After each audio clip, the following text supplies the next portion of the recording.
আমি জানি এই রেসিপিটা বা ভিডিওটা দেখার পর আপনাদের মধ্যে অনেকেই বলবেন, বাপরে এত সময় ধরে এত তরিজুত করে কেউ অমলেট বানায় নাকি? আবার এটাও জানি যারা রান্না আর খাওয়ার ব্যাপারে একটু শৌখিন তাদের আবার দারুণ লাগবে রেসিপিটা। আমি বলবো যেদিন একটু সময় থাকবে, মানে ছুটির দিনে ব্রেকফাস্টে বা বিকেলের দিকে এটা একবার বানিয়ে ফেলুন, আর তারপর আপনাদের মতামত শেয়ার করবেন। যাই হোক, চলুন তাহলে দেখে নিন আজকের রেসিপি, একদম special veggie loaded cheese chicken omelette. প্রথমেই দুটো ডিম আমাদের ফেটিয়ে নিতে হবে। সঙ্গে নিয়ে নিচ্ছি স্বাদমতো নুন, 1/4 টিস্পুন গোলমরিচের গুঁড়ো, একটা ছোট কুচনো পেঁয়াজ থেকে 1.5 টেবিল স্পুন মতো পেঁয়াজ, 1.5 থেকে 2 টেবিল স্পুন একদম ছোট ছোট করে কুচনো ক্যাপসিকাম, একই রকমভাবে কুচনো টমেটো দিয়ে দিচ্ছি 1 টেবিল স্পুন, কুচনো ধনেপাতা 1 টেবিল স্পুন, আর দিয়ে দিচ্ছি 1 টিস্পুন ফাইন করে কুচনো কাঁচা লঙ্কা। ব্যাস, ভালো করে এগুলোকে এবার আমাদের ফেটিয়ে মিশিয়ে নিতে হবে।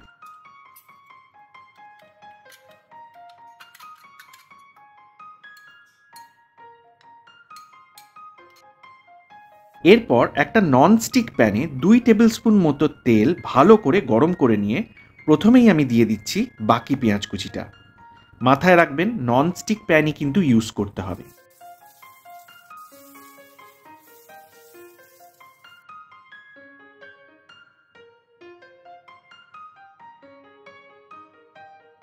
আর দিয়ে দিচ্ছি 2 কোয়া রসুন ফাইন করে কুচোনো।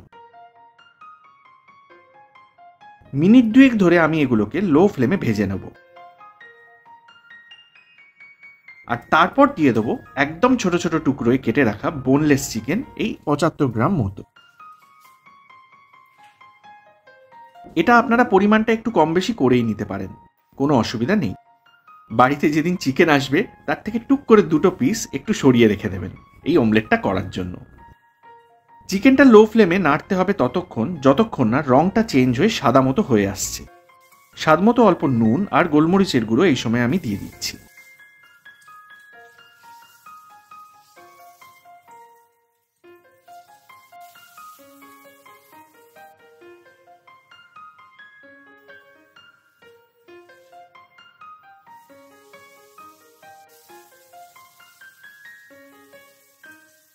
অল্প কাঁচা লঙ্কা কুচি দিয়ে দিলাম। এবার দিয়ে দিচ্ছি 1.5 থেকে 2 টেবিল স্পুন সুইট কর্ন।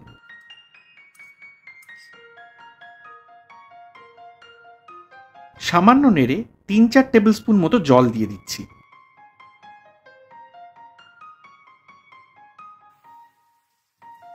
একদম লো ফ্লেমে আমাদের এবার জলটাকে শুকিয়ে নিতে হবে। এতেই দেখবেন চিকেনের টুকরোগুলো আমাদের ভালো মতো সেদ্ধ হয়ে যাবে।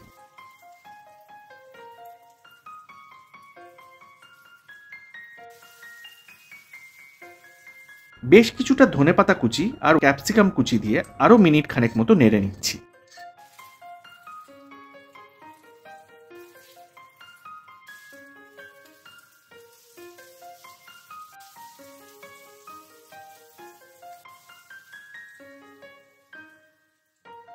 এরপর হালকা ঠান্ডা হলে এটা একটা পাত্রে তুলে সরিয়ে রাখছি।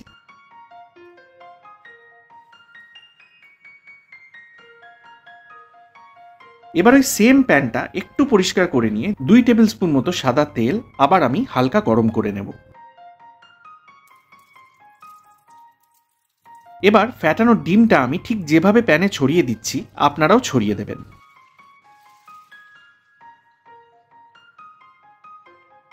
ফ্লেমটা কিন্তু এই সময় একদম লোতে করে দিতে হবে, এটা মাথায় রাখবেন। মিনিট খানেক মতো লো ফ্লেমে রেখে এবার ফ্লেমটা আমি একদম অফই করে দেবো। ওপর থেকে ভাজা চিকেন আর ভেজিটেবলসগুলো দিয়ে দিচ্ছি।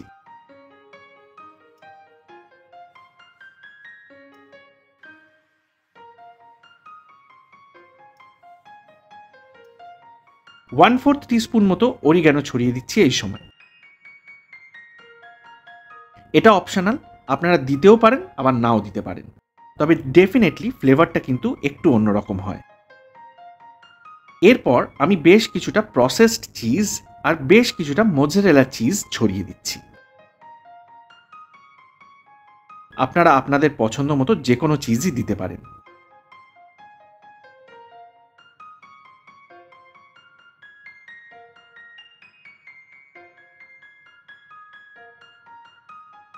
অল্প চিলি ফ্লেক্সও ছড়িয়ে দিলাম এই সময়।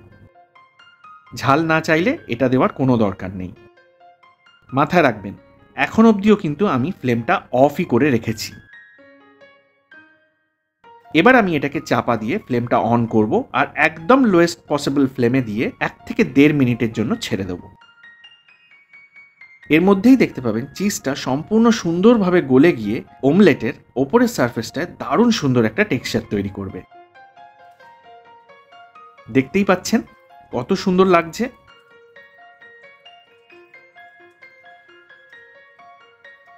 মিনিট 2 বাদে কিন্তু প্যানের সারফেস থেকে এমনি অমলেটটা ছেড়ে আসবে, সেটা দেখতেই পাবেন।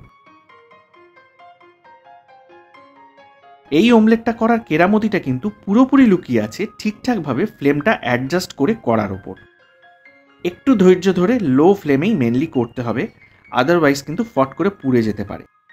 দেখতেই পাচ্ছেন কি অসাধারণ হয়েছে। অবশ্যই একবার কোনো একটা ছুটির দিনে ফট করে বানিয়ে ফেলুন। একটা কামড়েই বুঝতে পারবেন যে খাটনি সার্থক। একদম গরম গরম খেতে হবে, এটাও কিন্তু যেন মাথায় থাকে। রেসিপিটা ভালো লাগলে প্রিয় অন্তত একজনের সাথে শেয়ার করার অনুরোধ রইল। আজকে এই অবধি। নেক্সট আবার আসছি নতুন দারুণ কোনো একটা রেসিপির সাথে।